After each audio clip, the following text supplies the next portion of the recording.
So, hello po mga kababayan, si Dante Maravillas. Yung mga nasa majority senators at minority senators, judges, as usual, nagkainitan na naman po.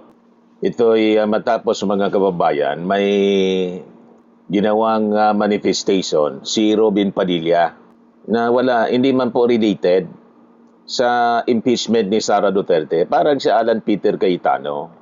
Ngayon, hindi na nakatiis si Erwin Tulfo. Tama naman po si Erwin Tulfo. Dapat kung may mga issue sila, other than yung impeachment laban kay Sara, wag dito po sa impeachment trial. Tulad ng sinabi natin po, out of order sila dapat. Kaya lang, last week pinagbigyan ni presiding judge, Senator Judge Chis Escudero. Namimihasa itong mga Duterte senators. Ginagamit nila sa personal nilang mga issues. Kaya sabi po ni Senator Erwin Tulfo, Senator Judge, huwag po natin gamitin ang oras ng impeachment court sa pagpapaliwanag o pagtatanggol ng ating mga sarili simula pa noong nakaraang linggo. Because the time we waste here to defend ourselves, defend what we believe or what we have or what have you is an injustice to the Vice President.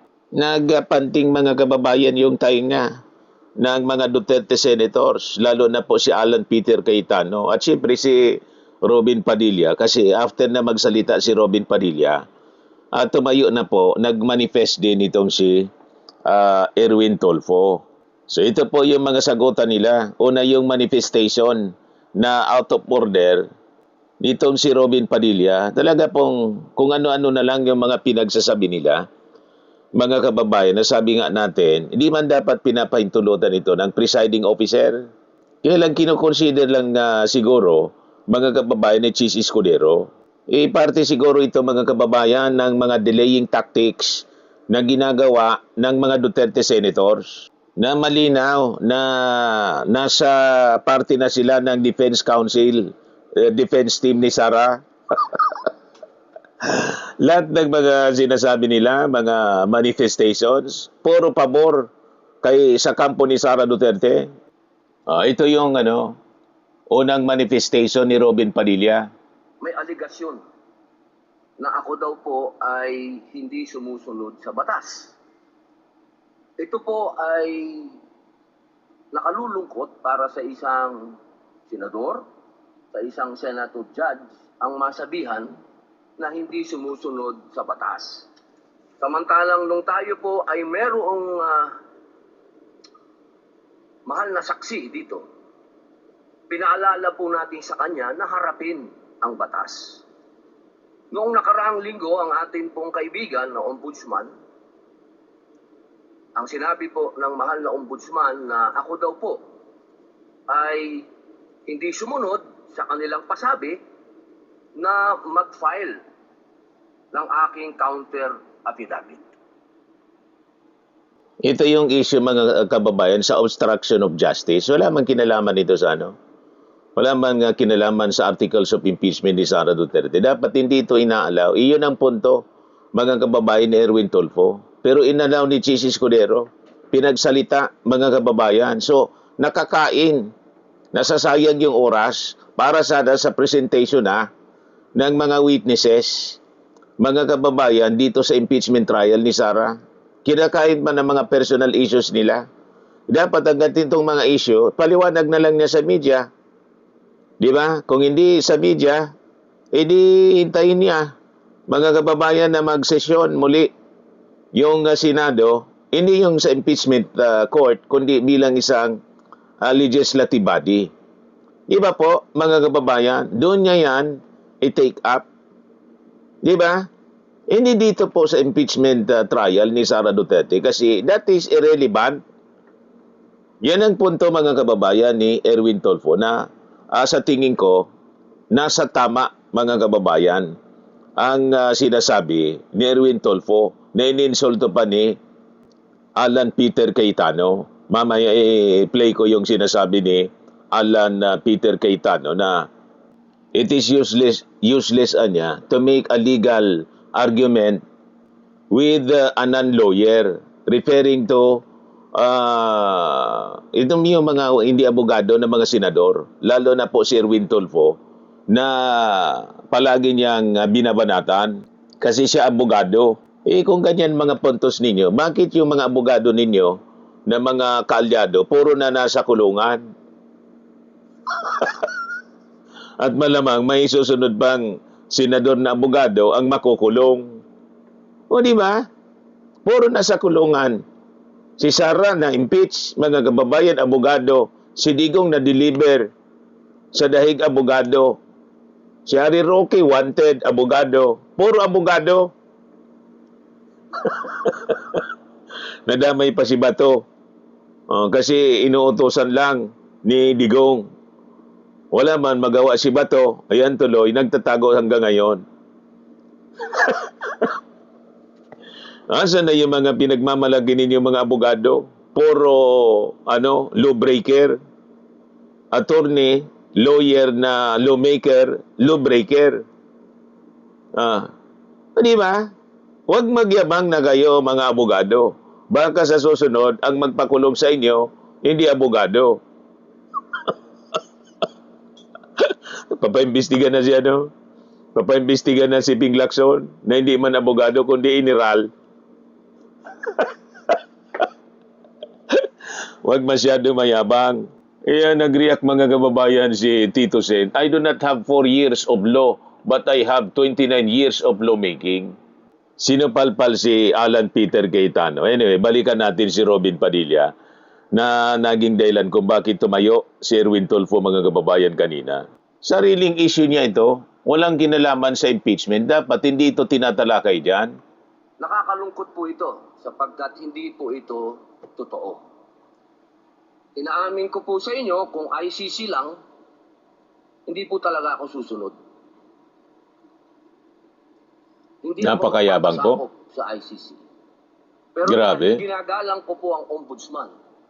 Dahil siya po ay aking kaibigan na itinuturing dahil nagkaroon na po kami ng napakahabang kwentuhan sa aking opisina nung siya po ay kalihim ng hustisya. Nag-file po kami. Ito po, hawak ko po ang original. Dahil sa akin po, importante ang original. Ito po ang original, nakalagay po dito. Nag-file ako. Nakalulungkot po na pati ang media ay nakikisama sa ganitong klaseng propaganda. Bakit kasi dyan mo pa dinidiscuss yan? Di sana, nang i-report ng media, tinawagan mo yung media at sinabi mo na nag-file ka. Kaya lang, hindi pa siguro nare-receive ng ombudsman. You just correct it doon sa, doon sa media na nag-announce. Di ba? Nagpa-press con ka sana. Hindi yung dyan mo i-discuss sa impeachment trial. Di ba? Yan ang punto ni Erwin Tulfo. Puro kasi kayo pabida at sinasayang ninyo yung oras ng impeachment court. Na ang isang senador ay hindi sumusunod sa batas. Isang senator judge. Ito po, maaari ko po kayong bigyan ng kopya, mga mahal kong kasama, para mapatunayan na hindi ko po kayo ilalagay sa kahihiyan. Ako po ay nag-submit ng aking counter affidavit. At ganun din po, humihiling din po ako sa aking mga kasama, lalong-lalo na po sa aking kaibigan, Ginoong Pangulo, na sa mga ganitong pagkakataon, hinihingi ko po na tulungan din po ninyo kami. Na maipaliwanag din po namin sa media na meron din po kaming mga pagkakataon na ipagtanggol din ang aming sarili at kami wag husgahan kaagad. Bakit kailangan pang yung Senate President, si Erwin Gatchalian? Hindi mo kaya na ikaw na mismo magpaliwanag? Anyway, ikaw yung involved dyan. Paliwanag mo sa media para marinig ng publiko. Hindi yung gagamitin mo yung impeachment court para dyan sa pagpapaliwanag mo. Kasi out of order nga. Di ba? Sinasayang ninyo yung oras ng impeachment court. na kami hindi sumusunod sa batas. Para sa sarili Yun lamang ninyo? po, Ginoong Pangulo at tagapangulong hukom. Maraming salamat. Senators, O dyan na po Erwin nag-react si Tulfo, Senator Judge Alan Cayetano, thereafter Senator Judge Tito Soto are recognized. What is your pleasure, Senator Judge Erwin Tulfo? Erwin Presiding Tulfo. Officer, Senate President, ladies and gentlemen. Dyan na nag-react si Erwin Tulfo po. This impeachment court was established Correct. to try the Vice President of the Republic. Correct. Ang punto ko po rito, kasi napapansin ko po ilang araw na nagagamit po natin ang impeachment court. Ang oras po ng impeachment court sa pagpapaliwanag. Abusado talaga ito mga Duterte senators po. Si Senador Robin Padilla. Yung kanya pong frustrations. Pero gusto ko lang po sa ipaalala sa ating presiding officer, sa ating pong Senate President, at matanong, ano po ba ang ating ginagamit na rules ngayon?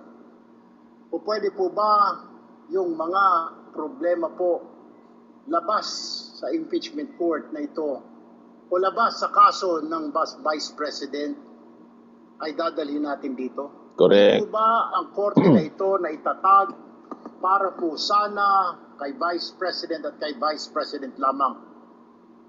Mga ebidensya, mga testimonya, mga pahayag patungkol lamang po sana sa impeachment ng Vice President. Kasi dito pong mga nagdaang araw, Mr. Presiding Officer, Ang patama niyan kay Cayetano. napansin ko po na nagagamit ang oras po ng impeachment court sa pagtatanggol po ng mga nakaraang araw ng sarili ng ilan sa mga kasamahan natin sa mga akusasyon.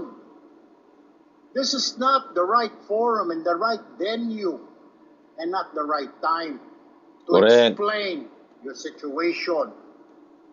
Kung gusto po ninyong mag-explika ng inyong mga saloobin, problema, maaari naman po ninyong gawin yan sa labas po ng oras ng impeachment court. Correct. Maaari pong sa press conference, nandiyan naman po ang Senate media. Anytime po, nandoon sila sa Senate briefing room, press briefing room. Maaari din po sa Facebook o sa YouTube magpaliwanag. Huwag po nating gamitin ang oras ng impeachment court sa pagpapaliwanag o sa pagtatanggol ng ating mga sarili simula pa po noong nakaraang linggo. Patama kay Cayetano. The time we waste here to defend ourselves, defend what we believe or what have you, is an injustice to the Vice President. Correct. Yung oras po na ito dapat ilaan natin sa pakikinig sa depensa ng Vice Presidente, sa mga akusasyon laban sa Vice Presidente, hindi po pagdidepensa sa mga sarili natin kung tayo inaakusahan ng kung anong mga ahensya, kung tayo po ay may mga kaso, may mga investigasyon. This is not the right forum, Mr. Presiding Officer, Mr. President, Senate President. This is not the right place. This court was established, was created, the impeachment court, for the Vice President and Vice President only. This should be her time. This should be her forum, not our forum here na ilabas natin ang saloobin natin, mga sagot natin sa mga akusasyon, mga kaso laban sa atin. And this is not also the time, Mr. President, Mr. Presiding Officer, na hanapin yung mga kasama nating nawawala, nakakulong, dapat po doon sa Senado natin, sa session natin. Correct. Here in this court, Mr. Presiding Officer, Mr. Senate President. Kaya pakiusap ko lamang po, sana, sa ating mahal na Presiding Officer and Senate President, let us follow the rules. May rules ho tayo. Kung hindi naman ho patungkol sa Vice President na sasabihin natin, hindi naman Napainom po ng tubig si Cayetano. depensa o prosekusyon ng Vice Presidente natin, then wag na ho natin payagan na magsalita pa po dito because nasasayang. Because every minute, every hour that we waste away from the defense or from the prosecution of the case of the Vice President, It is injustice. It is called injustice to the Vice President, to her family, yung anguish, yung kanyang sama ng loob, yung oras na nakabinbin ang kaso na ito. Let us do this impeachment trial as quickly as possible. If we have to clear the Vice President, then let's clear her. If we have to prosecute, then prosecute her with the evidence kung meron. Not waste our time kung ano-ano sinasabi natin dito to protect ourselves, to defend ourselves. This is not the right forum, Mr. Presiding Officer. Kindly wind up, Mr. Senator Senate Judge President. Erwin Tulfo. This is not the right forum for us to defend ourselves. Bring it somewhere else. Bring it to the press. Bring it to the social media, but not here. Thank you, Mr. President. The remarks of the gentleman. Ay, blood si, ano? Earlier, Senator Erwin? Judge Alan asked to be recognized. Are you yielding in favor of Senator Judge Padilla? And thereafter, Senator Judge Soto. Thereafter, Senator Judge Padilla before the chair makes a ruling on the matter. Yes, Senator Judge Alan Cayetano is recognized. Thank you. I'm You happy. may proceed, sir. I'm happy I finally heard Senator Judge Erwin Tulfo is concerned about the justice or injustice to Vice President Sara. That's good news. Regarding the waste of time here, sabi ni Senator Joker Arroyo, it is useless to argue a legal point with a non-lawyer. So, ayaw niyang makipag-argue kasi hindi abogado si, ano, si Erwin Tulfo. Iniinsulto niya kasi siya abogado. Yan, tanong natin, magagaling kayo palang mga abogado. Bakit yung mga kasama ninyong abogado nagpakakulong na? Yung iba wanted? Ayan ang tanong natin kay Alan Peter Cayetano. At malamang, sa malamang, may susunod pang isang abogado na senador. Yan ang tanong natin eh. Minamalit ninyo yung mga non-lawyers. Kaya sumagot mga kababayan, si Tito Sen. Sinupalpal si Cayetano. Kung titingnan, mas magaling pa si Tito Sen sa kanya. I do not have 4 years of law, but I have 29 years of lawmaking, sabi ni Tito Sen. At mas matagal na naging Senate President. At mas matagal pa sa kanya na naging senador. Most senior senator si Tito Sen sa Senado. You see? At pinakang longest serving Senate President si Tito Sen. Siya, ilang days lang yung yung pagiging Senate President niya, lumampas din ng 1 buwan. Pero sa pagkapituko, wag kami Alan Peter Cayetano. Wala kaming respeto sa pagkatao mo. Puro kapag depensa kay Sara sa mga Duterte. Senator Judge ka. When Senator Marcoleta brought that up here, nagkaroon ng commotion. Senator Miriam stood up here many times and said, kaya ka nga nagpo 4 years na law school at nagbabar. So let me give my own interpretation. The impeachment court is formed with lawyers and non-lawyers. And we interact, and it's for everyone, and we're equal. But if there's an engineer here or a doctor, and they talk about medical principles, I have to either study and argue on medical principles. Hindi ko pwedeng sabihin, hindi, ganito lang yan, logic lang yan, etc. Pinaba mo pa yung usapan. Ang punto man lang ni Senator Erwin, yung mga topics, personal issues, tulad ng nire-raise mo tungkol sa naging press con ni NBI Director Melvin Matibag, hindi yan dapat dinidiscuss dyan kasi hindi man yan kasali doon sa articles of impeachment. Ganon din yung issue, personal na issue sa kanya. Kay Padilla, out of order na malinaw. Anong kinalaman yan na issue ninyo doon sa articles of impeachment? Bakit kailangan ipaliwanag ninyo yan dyan? Di pa kayo nagsawa sa inyong Facebook Live? Pwede naman ninyong ipaliwanag sa Facebook Live ninyo. Sa press con. Bakit kailangan sa impeachment court ninyo ipaliwanag na kinakain lang yung oras ng impeachment court na sana natatalakay yung mga articles of impeachment na, yung presentation ng mga witnesses. Yun ang punto dun eh. Alam namin yung mga strategy ninyo, delaying tactics. Di ba? Huwag kami, Alan Peter Cayetano, inuubos lang ninyo ang oras para mapagod sa kakapanood. Mainis na lang yung mga tao sa kakapanood ng impeachment trial at puro pagharang sa mga ebidensya ang mga ginagawa ninyong mga aksyon. Pati nga kanina mga kababayan, gusto nilang harangin yung paglabas ng tax records and mga bank accounts ni Sara. You see? Kaya nga sabi natin mga kababayan, itong mga Duterte senators na to, dapat sana pinapapa-inhibit na wag na sila mag-participate. Tapos kanina, may sinasabi pa si Alan Peter Cayetano na dapat daw yung mga nakakulong, si Jinggoy, si Marcoleta, dapat hayaan makaboto. Paano yun boboto? Sige nga, nakakulong, plunder, gusto pa ninyong pabutuin yung mga nakakulong? Only in the Philippines, na isang senator judge nakakulong tapos huhusgahan yung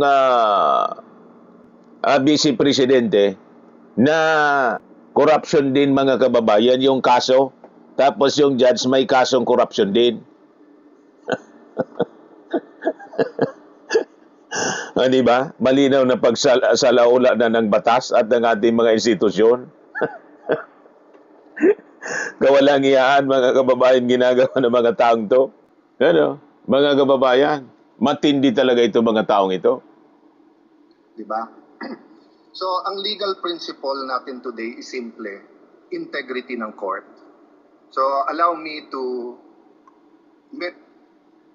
Kung integrity ng court ang gusto ninyo, di mag-inhibit na kayo kasi nasasabit na yung mga pangalan ninyo sa mga anomalya. Di ba? Kung yan ang talagang gusto ninyong i-protect, ang integrity, mag-inhibit na lang kayo.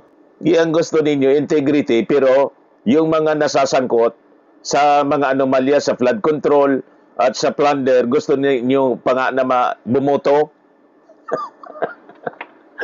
So anong integrity pinagsasabi ninyo, Alan Peter Cayetano? mention that to the people and help educate my colleague here. The integrity of the court and the justices or judges is always relevant. So if the Supreme Court or COMELEC, Court of Tax Appeals, Sandigan Bayan is being heard and the judges are being threatened, bakit kasi Alan Peter Cayetano natitreaten kayo sa press con na binitawan ni Matibag? Ano ang nakaka-threaten po sa inyo kung wala kayong maling ginawa? Di ba? Di haarapin ninyo yung investigasyon ng National Bureau of Investigation at ipahiya ang NBI Director na si Matibag. Di ba? Sa pamamagitan ng pag-present mo ng mga dokumento na walang mali, walang anomalya doon sa paggamit ng pondo sa SEA Games. Yun lang naman yun eh. Di ba? Bakit masyado malakas yung inyo pong reaction dito sa isasagawang investigasyon ng NBI? Di ba na pag-alata tuloy kayo? Na may tinatago kayo, na ayaw ninyong mabuking? Yan ang lumalabas. Parang si Sara Duterte. Kinukontra ng kanyang defense. Yung bote na lang na overrule, mga kababayan. Yung pagsumpena sa mga bank accounts. Bote na lang, tinalo kayo sa argumento at na overrule.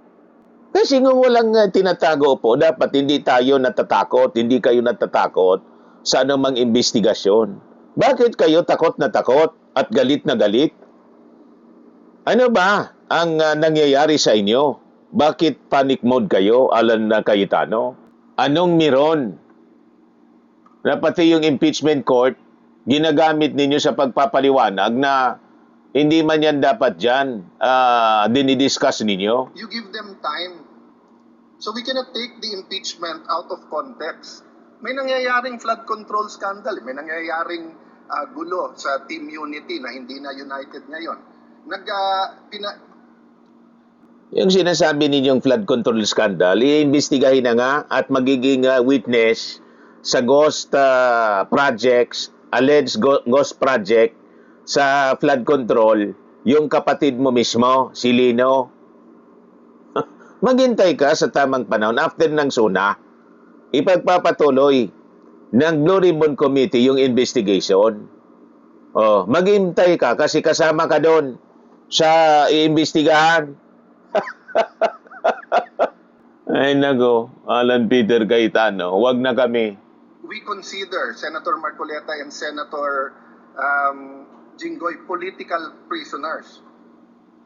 Sa inyo man lang po, political prisoners kasi pinopolitical ninyo lahat ng investigasyon na to. Pero sa mga matitinong